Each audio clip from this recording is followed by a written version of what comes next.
آپ صلی اللہ علیہ وسلم کیا ہے؟ امین ہے، صادق ہے، سچے ہیں، امانت دار ہے، تجارت دار ہے، بہترین تجارت کرتے ہیں، بہترین جو ہے تو لوگوں کے ساتھ بات کرتے ہیں، بھلائی کا معاملہ کرتے ہیں، بہت اچھے انسان ہیں۔ اللہ کے نبی صلی اللہ علیہ وسلم کیسے انسان ہیں؟ بہت اچھے انسان ہیں، سچ بولتے، کبھی کسی سے جھگڑا نہیں کیے۔ یہ سب اس زمانے میں اللہ کے نبی صلی اللہ علیہ وسلم کر رہے تھے۔ اور جب فرشتہ آیا، حضرت جبرائیل قرآن لے کر آئے تو کیا بولے؟ اقرا، پڑھو۔ تو رسول اللہ صلی اللہ علیہ وسلم کیا بولے؟ میں پڑھا لکھا نہیں ہوں، مجھے پڑھتے نہیں آتا۔ تو فرشتے نے اللہ کے نبی صلی اللہ علیہ وسلم کو جو پڑھنے کا بولے وہ لکھ کر نہیں دیے تھے، کہ وہ لکھ کر نہیں دیے تھے۔ تو فرشتے نے جب کہا پڑھو تو انہوں نے جب قرآن پڑھ کر نہیں سنائے تو اللہ کے نبی نے کیا کہے کہ میں پڑھا لکھا نہیں ہوں۔ اللہ کے نبی صلی اللہ علیہ وسلم سمجھے کہ اب یہ کچھ مجھے لکھ کر دیں گے اور میں جو یہ پڑھنے کو کہے گے۔ تو فرشتے نے پھر دبوچا اور کیا کہا؟ پڑھو، اقرا بسم ربک الذی خلق۔ اس کے بعد اللہ کے نبی صلی اللہ علیہ وسلم نے اس کو پڑھا۔ تو یہ امی کا جو مطلب ہے کیا ہے، یہ بھی آج کے بیان میں مختصر میں ہم سنیں گے۔ سب سے پہلے دیکھو کہ جب فرشتہ قرآن کو لے کر آتا تھا رسول اللہ صلی اللہ علیہ وسلم کے پاس، تو سب سے پہلے رسول اللہ صلی اللہ علیہ وسلم یہ کوشش کرتے تھے کہ وہ مجھے حفظ یاد ہو جائے۔ کیا یاد ہو جائے؟ حفظ یاد ہو جائے۔ تو جیسے فرشتہ وہی نازل ہو رہی ہے، فرشتہ پڑھ رہے ہیں، تو اللہ کے نبی صلی اللہ علیہ وسلم بھی کیا کر رہے؟ اس کو دہرا رہے، پڑھ رہے بار بار۔ تو اللہ تبارک و تعالیٰ نے وہی نازل کی کہ لا تحرک به لسانک لتعجل به، کہ جب فرشتہ آپ کو پڑھائے نا قرآن نازل، جب قرآن ہو رہا ہے تو آپ اس کو یاد کرنے کی کوشش مت کرو، حفظ کرنے کی کوشش مت کرو۔ اللہ فرشتہ بھی پڑھ رہا اور اللہ کے نبی صلی اللہ علیہ وسلم بھی کیا کر رہے ہیں؟ پڑھ رہے ہیں، کہ کہیں میں بعد میں بھول نہ جاؤں۔ تو انہیں زبان کو حرکت دے رہے دونوں طرف سے۔ اب اس میں یہ بھی ہو سکتا ہے کہ جو پیغام فرشتہ لے کر آیا، کہیں اللہ کے نبی صلی اللہ علیہ وسلم وہ پیغام کو نہ بھول جائے۔ قرآن کو یاد کرانا یہ تو کس کی ذمہ داری ہے؟ اللہ کی ذمہ داری ہے۔ تو اللہ تبارک و تعالیٰ کیا کرے؟ لا تحرک به لسانک لتعجل به، قرآن یاد کرنے کی۔ اور جب فرشتہ پڑھ رہا تو آپ اپنی زبان کو حرکت مت، تو آپ مت پڑھو، عجلت مت کرو، جلدی مت کرو۔ ان علینا جمع و قرآن، قرآن کو جمع کرنے کی ذمہ داری کس کی؟ ہماری۔ قرآن کو ہم جمع کریں گے، قرآن کو ہم محفوظ کریں گے۔ فَإِذَا قَرَأْنَاهُ فَاتَّبِعْ قُرْآنَهُ، قرآن کو پڑھانے کی ذمہ داری ہماری، قرآن کو بیان کرنے کی ذمہ داری ہماری۔ آپ قرآن کو خود بیان کریں گے، خود پڑھیں گے، لوگوں کو سمجھائیں گے، تو آپ کیا کرو؟ اس کو جلدی مت کرو۔ تو یہ اللہ تبارک و تعالیٰ نے قرآن کریم کو نازل کرتے وقت جب اللہ کے نبی صلی اللہ علیہ وسلم کی توجہ صرف قرآن کو یاد کرنے پر ہوتی تھی، تو پھر اللہ نے اس طریقے سے کہا کہ آپ اس کو یاد مت کرنے کی کوشش مت کرو، جو پیغام فرشتہ لایا ہے آپ اس پر توجہ دو، اس پر دھیان دو، کیا باتیں جو ہیں قرآن کریم کے اندر نازل ہو رہی ہے۔ پھر اس کے بعد کیا ہوا کہ قرآن کریم کو وہ لکھ لیا کرتے تھے۔ کیا کرتے تھے؟ لکھ لیا کرتے تھے۔ جب جبرائیل قرآن کریم لے کر آیا تو رسول اللہ صلی اللہ علیہ وسلم لکھوایا کرتے تھے۔ آپ صلی اللہ علیہ وسلم لکھنا پڑھنا جانتے نہیں تھے، لکھنا پڑھنا نہیں جانتے تھے۔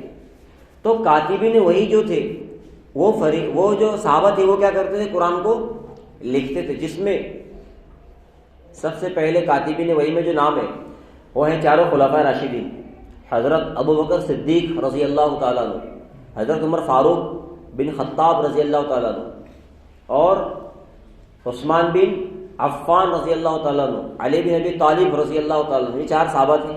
اس کے بعد زید بن ثابت رضی اللہ تعالیٰ عنہ، یہ بھی بہت ایسے صحابی تھے جن کو قرآن بہت اچھا یاد تھا، بہت زبردست حافظ تھے یہ قرآن کے۔ اس کے بعد ابی بن کعب رضی اللہ تعالیٰ عنہ، زبیر بن عوام رضی اللہ تعالیٰ عنہ، اور حضرت امیر معاویہ رضی اللہ تعالیٰ عنہ، یہ صحابہ ایسے ہیں جو کاتبین وحی میں ان کا شمار ہوتا ہے۔ بہت سارے صحابہ تھے کاتبین وحی میں، بہت سارے صحابہ تھے جو قرآن کریم کو لکھتے تھے۔ سب کے نام تو مجھے یاد نہیں ہے، کوئی 24 نام بتاتا ہے، کوئی 42 نام بتاتا ہے، اس طریقے سے جو ہے تو ان کے نام تھے۔ لکھنے کا کیا سسٹم تھا؟ آج 1 گھنٹے کا مضمون بھی اگر ٹائپ کرنا ہو تو 10-15 منٹ میں مضمون ٹائپ کر سکتے، اتنا ڈیجیٹل زمانہ ہے۔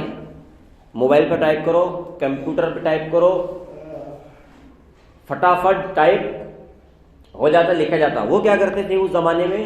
چمڑے پہ لکھتے تھے، ہڈی پہ لکھتے تھے، کھجور کی شاخوں پہ لکھتے تھے، کپڑوں پہ لکھتے تھے، دروازوں پر لکھتے تھے۔ یہ جو اس طرح کی جانور کی جو اس طرح کی ہڈیاں تھی چوڑی آتی، تو اس کے اوپر جو ہے تو قرآن کی آیتوں کو لکھ لیا کرتے تھے۔ قرآن کریم جتنا بھی نازل ہو رہا ہے، اللہ کے نبی صلی اللہ علیہ وسلم بتا رہے کیا کرو، اس کو لکھو۔ کاتبین وہی کو کہہ رہے کہ اس کو کیا کرو، لکھ لو اس کو۔ صحابہ کیا کرتے تھے؟ اس کو لکھتے جاتے تھے۔ لکھتے کیسا تھے دیکھو، ہم سنتے کہ قرآن میں ایک آیت ہے، الیوم اکملت لکم دینکم واتممت علیکم نعمتی ورضیت لکم الاسلام دینا۔ دین آج کیا ہو گیا؟ مکمل ہو گیا۔ اب یہ قرآن کو آخری زمانے کی آیت، حجت الوداع کے زمانے کی، جب آخری خطبہ رسول اللہ صلی اللہ علیہ وسلم دے رہے تھے، وہ جب یہ آیت نازل ہوئی، اور لکھی ہوئی کہاں پر ہے قرآن میں؟ سورہ مائدہ میں، تیسرے نمبر کی تقریباً، تیسرے چوتھے نمبر کی تقریباً یہ آیت ہے۔ تو اللہ کے نبی صلی اللہ علیہ وسلم کہتے تھے اس کو لکھو۔ اب وہ صحابہ لکھ لیے، ایک ساتھ تو پوری سورت نازل نہیں ہوتی تھی، کچھ آیاتیں نازل ہوتی تھی، تو لکھ لیے۔ پھر اس کے بعد کی جب آیت آتی تھی تو اللہ کے نبی کیا کہتے تھے؟ یہ سورت میں اس آیت کے بعد میں اس کو لکھو۔ کیا کہتے تھے؟ یہ سورت میں اس آیت کے بعد میں اس کو لکھو۔ مثال کے طور پہ سورہ فاتحہ ہو گئی، الحمدللہ رب العالمین الرحمن الرحیم مالک یوم الدین، اتنی ہو گئی، اس کو چھوڑ دیا۔ اس کے بعد میں سورہ بقرہ آ رہی ہے، سورہ مائدہ بھی آ رہی ہے، سورہ نساء بھی آ رہی ہے، الگ الگ وقتوں میں الگ الگ صورتیں ایک ساتھ آ رہی ہے۔ آج سورہ مائدہ آ گئی، شام کو یہ آ گئی، کل وہ آ گئی، 8 دن کے بعد، اس طریقے سے بھی نازل ہوتی تھی۔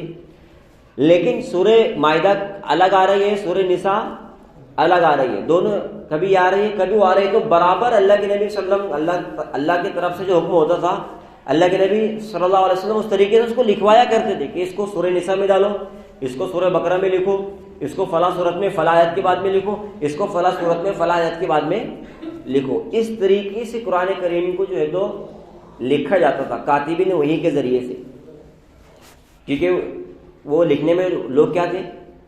ماہر تھے، لکھے پڑھے ہوئے تھے، پڑھنا لکھنا جانتے تھے، لکھنے میں ماہر تھے۔ اور اللہ کے نبی صلی اللہ علیہ وسلم کیا تھے؟ امی تھے۔ لیکن یہ امی کا جو لفظ ہے نا، یہ اس زمانے میں عرب کے اندر امی قوم، امی لقب ان کا مشہور تھا۔ کیا وہ کہتے تھے کہ میں امی قوم سے ہوں۔ کیا کہتے تھے؟ امی کا مطلب کیا ہوتا تھا؟ جن کو آتا تھا سب، پڑھتے سب آتا تھا، لیکن لکھنا اور دیکھ کر پڑھنا نہیں آتا تھا۔ دیکھ کر پڑھنا، ابھی آپ نے دیکھے نابینا حافظ ہوتے ہیں، نابینا جو لوگ نابینا ہیں اور جن کو کچھ نظر نہیں آتا وہ بھی حافظ ہے، وہ بیان بھی کریں گے، قرآن بھی پڑھیں گے، اسلام کا سارا نالج ان کو ہے۔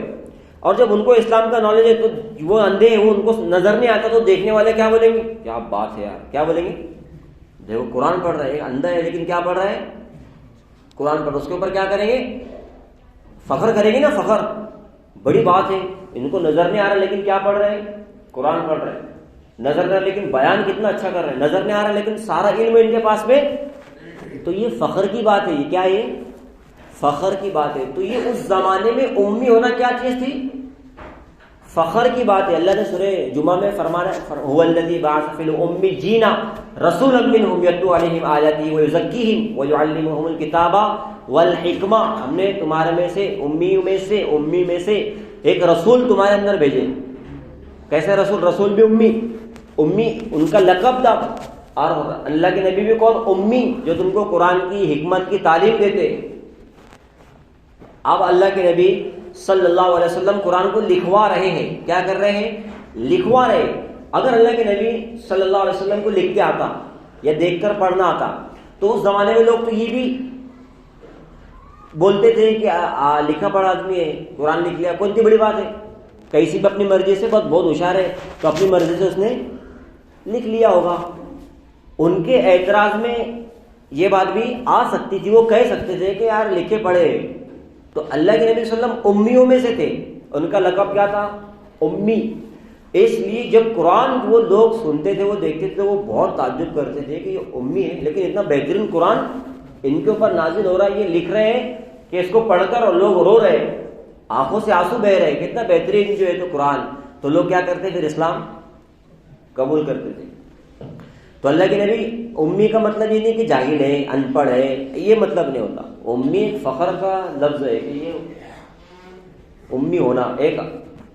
ایک حافظ صاحب تھے, وہ نابینا تھے. کیا تھے وہ نابینا تھے. تو وہ نابینا حافظ صاحب کے پاس ایک شاعر ہے. شاعر لوگ جو رہتے نا, ان کو اپنا کلام سنانے کی کیا رہتے ایک دم, جب تک وہ اپنا کلام سنائیں گے نہیں ان کا پیٹ ہلکا ہوگا نہیں. جب تک وہ کلام اپنا سنائیں گے نہیں کسی کو, ان کا ایسے کھجلی ہوتی ہے اندر کے بس میں کوئی ملے اور میں اس کو کچھ سناؤں. کوئی نیا اشعار بنا لیا, کوئی نئی نظم بنا لیا, کوئی غزل بنا لیے, تو کیا کرتے اس کو سنانے کی بہت جلدی رہتی. کوئی نہیں ملا تو کس کو پکڑ کے سناتے. تو ایک نابینا حافظ صاحب تھے. تو وہ شاعر صاحب نے کیا کرے, بولے میں نے غزل بنایا, تم میری غزل سنو. حافظ صاحب بولے دیکھو میرے پاس میں بھی تمہاری غزل سننے کو ٹائم نہیں ہے, پھر کبھی سنیں. نہیں حافظ صاحب تم میری غزل سنو ہی بولے. تو وہ ماننے کو تیار نہیں. بھائی دیکھا اگر تم نے میرے کو آج غزل سنایا نا تو میں تیرے سے بہت ناراض ہو جاؤں گا, مجھے ارجنٹ ضروری کام ہے, یہ ہے, اتنا میرے پاس ٹائم نہیں ہے, میں تیری غزل سنوں. نہیں بولے تم سنو ہی میری غزل. بولے کل مشاعرہ ہے, مجھے وہاں پڑھنا ہے, تو میری تھوڑی پریکٹس بھی ہو جائے گی, یہ ہو جائے گی. انہوں نے کیا کرے, وہ شاعر صاحب نے حافظ صاحب کو زبردستی بٹھا کر اپنی غزل سنائے. یا نابینا حافظ صاحب تھے, اور دوسرے دن مشاعرہ تھے, جہاں پر مشاعرہ تھا یہ حافظ صاحب بھی وہاں پر پہنچ گئے وہ غزل کے پروگرام میں, مشاعرے میں. تو وہ حافظ صاحب نے بولے ناظم پروگرام سے کہ آج میں بھی کچھ نہ کچھ کلام ضرور سناؤں گا, اور میرے کو سب سے پہلے کا نمبر لگا دو. بولے ایسے بھی جو چھوٹے موٹے شاعر رہتے ان کا پہلے نمبر لگتا, بڑے شاعروں کا نمبر بعد میں آتا. تو پھر ٹھیک ہے, حافظ صاحب بولے, حافظ صاحب نابینا حافظ صاحب وہ بھی ہمارے درمیان میں آج کچھ پڑھنا چاہ رہے ہیں. اب حافظ صاحب کھڑے ہوئے, اور وہ جو غزل اس نے سنایا تھا وہ ساری غزل انہوں نے پڑھ کے سنا دی. اب یہ بیچارہ ایک دم پریشان ہو گیا, ایک دم لال پیلا تربل کا. ارے حافظ صاحب تم بیوقوف ہے کیا, یہ تم نے میرا پروگرام کا, میں اتنی محنت سے غزل لکھا اور میں یہاں پر پڑھنے والا تھا, تم نے تو میری غزل چرا لی. تو وہ حافظ صاحب بولے میں نے آپ کی غزل نہیں چرایا. بولے اگر میں نے تمہاری غزل چرایا تو چلو تم بغیر دیکھے پڑھ کے سناؤ. کیا بولے, اگر میں نے تمہاری غزل سنایا, تمہاری تو لکھی ہوئی ہے, تمہاری خود کی, تم کو تو یاد ہوگی, تم بغیر دیکھے سناؤ. ارے نہیں بولے مجھے بغیر دیکھے, مجھے دیکھ کے یاد ہے. بولے میں نے لکھا, میرے پاس میں محفوظ ہے. بولے تو آگے لوگوں نے بولو, آگے لوگوں کو حافظ صاحب نے بولے دیکھو, بولے اگر ان کی غزل ہوتی تو ان کو یاد تو ہوتی ہے, مجھے تو زبان یاد ہے. جب باہر نکلے تو وہ شاعر جو تھا وہ بیچارہ بولے حافظ صاحب آج تم نے میرے ساتھ بہت خطرناک دھوکہ کیے, بہت بڑا دھوکہ کیے. تو حافظ صاحب بولے کہ میں نے تجھے پہلے ہی کہا تھا کہ مجھے غزل سنانا نہیں, تو نے مجھے زبردستی غزل سنائی, اس کی کیا سزا ہے. بولے نابینا لوگ جو رہتے نا, جن کو کچھ نظر نہیں آتا, ان کا حافظہ اتنا قوی رہتا, اتنا مضبوط رہتا, بہت زبردست انداز میں ان کو جو ہے تو کوئی بھی چیز یاد ہو جاتی. ایک بار سنے کہ یاد ہو جاتی, ایک بار سنے تو یاد ہو جاتی. میں مدرسے میں پڑھتا تھا, ایک حافظ صاحب پڑھتے تھے, وہ نابینا تھے, اندھے تھے. وہ مارول طرف سے, یو پی بہار کے تھے, مارول میں رہتے تھے, بڑگاؤں. تو وہ کیا کرتے تھے, وہ اس کے پاس میں کیسیڈیں تھی, پوری کیسیڈیں, وہ کیسیڈ میں سنتے تھے, اور اس میں سن کر اس کو یاد ہو جاتا تھا. وہ سننا رات میں, صبح میں محلوں کو سبق سنانا, اس طریقے سے وہ کرتے تھے. اور ایک دم بہترین یاد, نعتیں ایک سے ایک پڑھ رہے, قرات ایک سے ایک کر رہے. کچھ پروگرام ہوا تو کس کو بلا رہے, نابینا حافظ صاحب کو, اتنا ان کا ذہن تیز. تو اللہ کے نبی صلی اللہ علیہ وسلم امی تھے. امی کا مطلب یہ نہیں ہے کہ وہ جاہل ہے, ان پڑھ, ایسا نہیں. لکھنا پڑھنا صرف نہ آتا ہو, لیکن ہر چیز کا علم ان کو تھا. رسول اللہ صلی اللہ علیہ وسلم کو, اس لیے کیا کرتے تھے, کاتبین وحی کے ذریعے سے قرآن کو لکھایا کرتے تھے. اب دیکھو قرآن کریم کے قرآن جو ہم تک پہنچا ہے, اس کے 3 دور ہیں. کتنے دور ہیں؟ 3 دور. کیسے؟ رسول اللہ صلی اللہ علیہ وسلم کے زمانے میں آپ صلی اللہ علیہ وسلم کے وصال سے 9 دن پہلے تک قرآن کریم نازل ہوتا رہا. کتنے دن پہلے تک؟ 9 دن پہلے تک قرآن کریم نازل ہوتا رہا. ایک مسئلہ یہ کہ اللہ کے نبی صلی اللہ علیہ وسلم کے زمانے میں پورے قرآن کو جمع کیوں نہیں کیا گیا. بہت سارے لوگ یہ بھی کہتے ہیں کہ اس زمانے میں ہی اس کو جمع کر لینا تھا. ہوتا یہ تھا کہ ایک تو اللہ کے نبی صلی اللہ علیہ وسلم کے 9 دن پہلے تک کے قرآن نازل ہوا تو جمع ہو ہی سکتا تھا, امپاسبل بات ہے.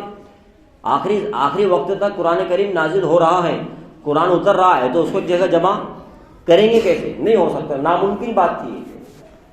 اور اس میں قرآن کریم میں کچھ آیتیں ایسی تھی جو بعد میں اللہ تبارک و تعالیٰ نے منسوخ کر دی. کیا کر دی؟ منسوخ کر دی. قرآن نازل تو ہوا لیکن پھر اللہ تبارک و تعالیٰ کی طرف سے حکم آیا کہ اس کو کیا کرو؟ نکال دو, اس کو منسوخ کر دو, اب اس کو ماننے کی تم کو ضرورت نہیں ہے. اس طریقے سے قرآن کریم کے 3 دور ہیں کہ اللہ کے نبی صلی اللہ علیہ وسلم کے زمانے میں پورا قرآن نازل ہو گیا. 9 دن پہلے تک وصال کے آپ صلی اللہ علیہ وسلم کے پردہ فرمانے کے 9 دن پہلے تک وحی کا سلسلہ جاری رہا, قرآن نازل ہوتا رہا. دوسرا دور حضرت ابو بکر صدیق رضی اللہ تعالیٰ عنہ کا تھا جس میں قرآن کریم کو ایک جگہ جمع کیا گیا. کیا کیا گیا؟ ایک جگہ جمع کیا گیا. اور تیسرا دور عثمان بن عفان رضی اللہ تعالیٰ عنہ کا تھا کہ جس میں قرآن کریم کو پوری ترتیب دی گئی, کس طریقے سے پڑھا جائے گا, کون سا نسخہ جو ہے وہ قرآن کو کس ترتیب سے پڑھا جائے گا. کیونکہ قرآن کا جو پڑھنے کا رواج تھا وہ الگ الگ تھا. ہمارے پاس ایک ہی رواج ہے جو ہم آج پڑھ رہے سن رہے. اللہ کی طرف سے جب قرآن آتا تھا اللہ کے نبی صلی اللہ علیہ وسلم نے الگ الگ طریقوں سے اس کو پڑھا, یہ اللہ کا حکم تھا. اور صحابہ کو بھی الگ الگ طریقوں سے پڑھنے کا اس کو حکم دیا تھا. 7 طریقوں سے قرآن کریم کو جو ہے پڑھا جاتا تھا. کتنے طریقے سے؟ 7 طریقوں سے قرآن کریم کو پڑھا جاتا تھا. الگ الگ قراتیں تھی. آپ اگر انٹرنیٹ پر سرچ کریں گے شاید آپ کو کوئی قاری ایسا مل جائے جو ایک آپ سے جو آپ نے کبھی سنا نہیں ہوگا اور اس طریقے سے وہ قرات کر رہے ہیں. مالکی کے اندر بھی ہے, ہم پڑھتے ہیں مالکی, وہ اس کو زبر پڑھیں گے. اس طریقے سے جو ہے قرآن کو پڑھا جاتا تھا. تو یہ ساری چیزوں کو ہم تک جو پہنچایا گیا بڑی محنت سے پہنچایا گیا. اب رسول اللہ صلی اللہ علیہ وسلم کا انتقال ہو گیا, وصال ہو گیا. آپ صلی اللہ علیہ وسلم اس دنیا سے رخصت ہو گئے, چلے گئے. اس کے بعد جو خلیفہ بنے وہ حضرت ابو بکر صدیق رضی اللہ تعالیٰ عنہ, سب سے پہلے خلیفہ مسلمانوں کے. ان کے خلیفہ بننے کے بعد تقریباً ایک جنگ ہوئی جس کا نام ہے جنگ یمامہ. اس جنگ میں جو رسول اللہ صلی اللہ علیہ وسلم کے انتقال کے 1.5 سال کے اندر یہ جنگ ہوئی. بڑی جنگ تھی جس میں 70 اس سے کم زیادہ صحابہ کرام جو حافظ تھے قرآن کے وہ کیا ہو گئے؟ شہید ہو گئے اس جنگ کے اندر. جب اتنے حفاظ اکرام شہید ہو گئے تو حضرت عمر رضی اللہ تعالیٰ عنہ کو ایک خطرہ محسوس ہوا کہ اگر سارے حفاظ شہید ہو گئے تو قرآن کا تو بڑا مسئلہ ہو جائے گا. تو یہ قرآن کو کیوں نہ ایک جگہ جمع کر لیا جائے. قرآن الگ الگ تھا, کسی کے پاس کچھ ہے کسی کے پاس کچھ ہے, اس طریقے سے قرآن تھا, ایک جگہ پر نہیں تھا. تو وہ آئے ابو بکر صدیق رضی اللہ تعالیٰ عنہ کے پاس اور کہا کہ کیوں نہ ہم قرآن کو ایک جگہ جمع کر لیں. تو ابو بکر صدیق کہنے لگے کہ عمر تم مجھے ایسا کام کرنے کو کہہ رہے ہو جو اللہ کے نبی صلی اللہ علیہ وسلم نے نہیں کیے اور اپنے زمانے میں بھی نہیں کیے. بھئی یہ کام تو میں نہیں کر سکتا. دیکھو کوئی غلط کام نہیں, کتنا اچھا کام ہے.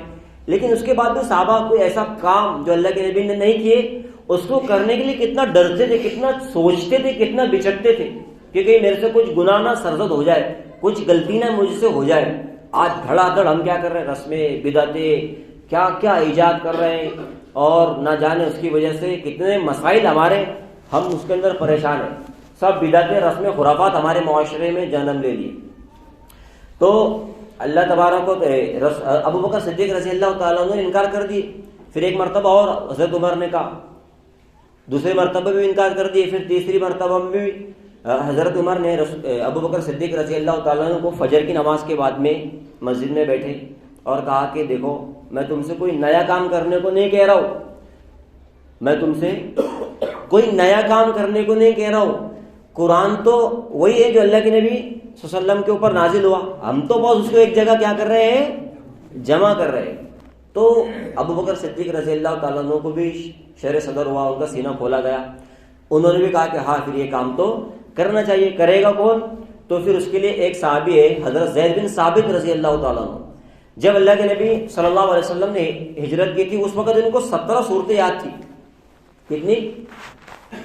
بہت زبردست حافظ تھے. ہر سال اللہ کے نبی صلی اللہ علیہ وسلم حضرت جبرائیل کو قرآن سناتے تھے, ساتھ میں یہ بھی موجود رہتے تھے. حضرت زید بن ثابت, ان کو بہت اچھا قرآن یاد تھا. تو حضرت زید بن ثابت رضی اللہ تعالیٰ عنہ کو بلائے اور کہا کہ قرآن کو ہم ایک جگہ جمع کرنا ہے. یہ صحابی بھی پریشان ہو گئے کہ بھئی ایسا کام, یہ تو بالکل نیا کام ہے, میں نہیں کر سکتا, میرے کو کہیں کوئی غلط کام نہ ہو جائے, کچھ نہ ہو جائے, مجھے ڈر لگتا ہے. لیکن پھر صحابہ نے سمجھایا اور کہا کہ نہیں, یہ کام تو آپ کو کرنا ہی ہے.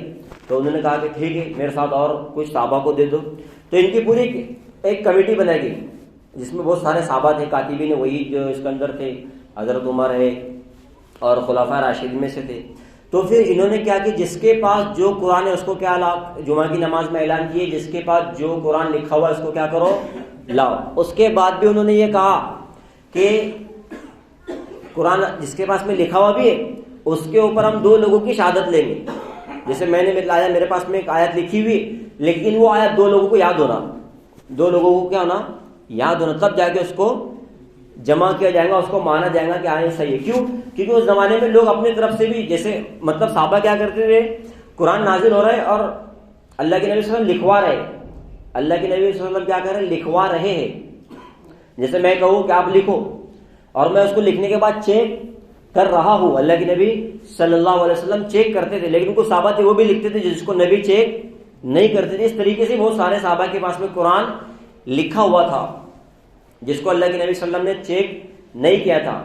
تو اس لیے ابو بکر صدیق نے کیا کہا کہ جس کے پاس قرآن لکھا ہوا ہوگا اس پر 2 لوگوں کی شہادت ہم لیں گے, جس کو وہ آیت یاد ہو تب جا کے اس کو اس میں جوائن کرے گی. اس طریقے سے قرآن کریم کو بڑی محنت و مشقت کے بعد میں ایک جگہ جمع کر لیا گیا. قرآن میں سورہ توبہ ہے جس کی آیت مل نہیں رہی تھی, ایک سورہ توبہ ہے اور ایک اور آیت ہے جو قرآن کی مل نہیں پا رہی تھی. تو بہت دنوں تک اس کے اوپر جو ہے تو سوچا گیا کہ یہ آیت کہاں پر ہے, پتہ نہیں, یاد تو ہے لیکن لکھی ہوئی کہاں ہے وہ نظر نہیں آ رہی تھی.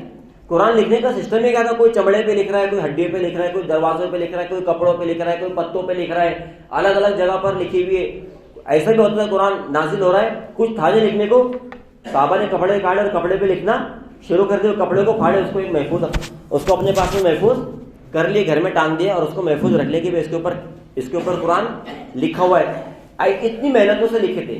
تو 3-4 جمعے تک لگاتار مسجدوں میں اعلان ہوا کہ بھئی قرآن کریم کی یہ آیت ہے, یاد تو ہے لیکن لکھی ہوئی کسی کے پاس نہیں. جس کے پاس بھی قرآن کریم کی آیت ہوگی اس کو کیا کرو, لاؤ. جیسے اپنے یہاں پہ اعلان ہوتا, مسجد میں کیا اعلان ہوتا اپنے یہاں, مسجد کی فلاں چیز غائب ہے, جس کے پاس بھی ہوگی وہ مسجد میں کیا کرو, لا کر دے دو, بول. ایسا اس زمانے میں اعلان کیا ہوتا تھا کہ قرآن کا آیت یاد تو ہے لیکن لکھی ہوئی کس کے پاس. تو 3-4 جمعے کے بعد میں ایک صحابی آئے, ان کے پاس میں وہ آیت لکھی ہوئی تھی, سورہ توبہ کی آیت اور ایک اور سورت ہے, وہ آیت لکھی ہوئی تھی. پھر اس کو اس میں جوائن کیا گیا. اب قرآن ایک جگہ جمع ہو گیا.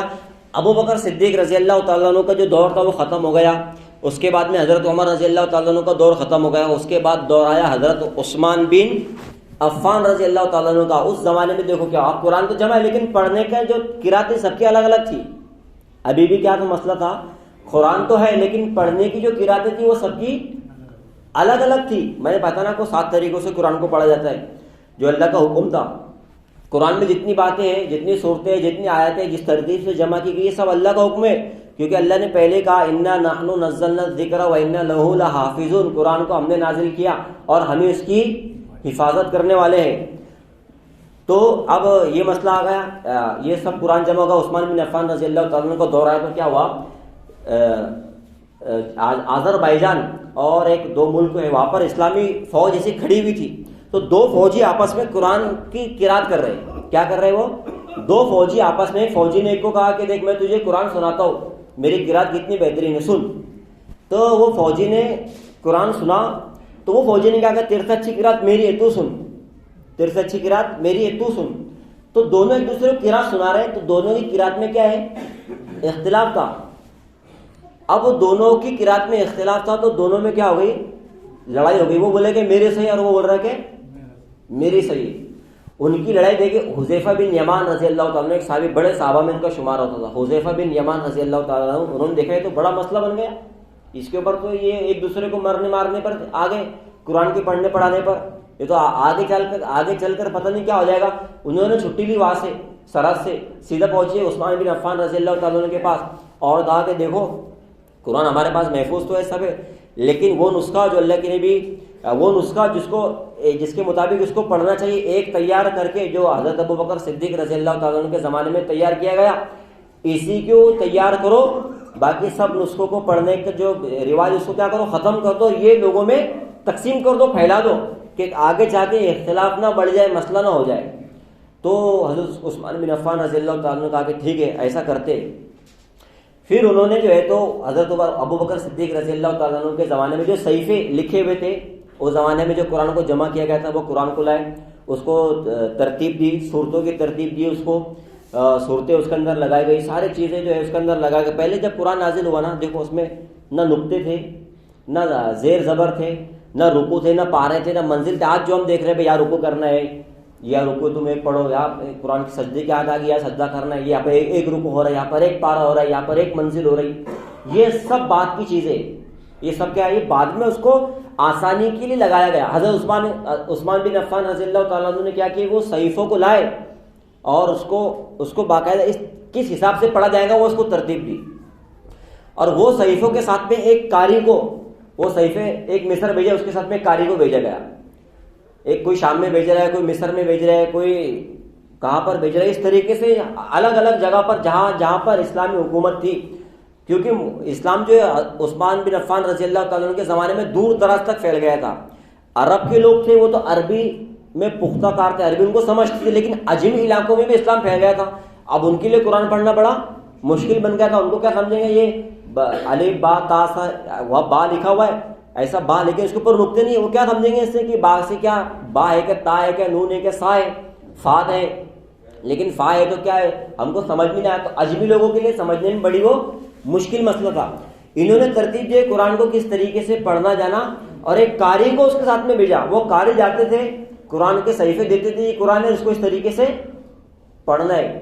وہ قرآن جو عثمان بن عفان رضی اللہ تعالیٰ عنہ جس کو ترتیب دی, آج بھی ترکی کے اندر استنبول میں ان کا قرآن لکھا ہوا موجود ہے, آج بھی وہ موجود ہے. اور ایک قرآن ہے, تین قرآن ان کے نسخے تھے جو عثمان بن عفان رضی اللہ تعالیٰ عنہ کے لکھے ہوئے, جو ایک جگہ میوزیم میں ہے, اور ایک ترکی کے استنبول کے اندر وہ آج بھی موجود ہے, جو عثمان بن عفان رضی اللہ تعالیٰ عنہ نے اس کو لکھی. حضرت علی رضی اللہ تعالیٰ عنہ کا زمانہ آیا, اس زمانے میں ایک تابعی تھے بزرگ, ابو الاسود ان کا نام تھا.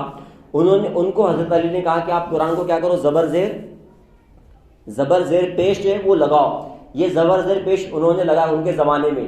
بہت سارے لوگ بولتے ہیں حجاج بن یوسف نے لگائے, اس طریقے کی باتیں تھی, لیکن وہ معتبر نہیں ہے.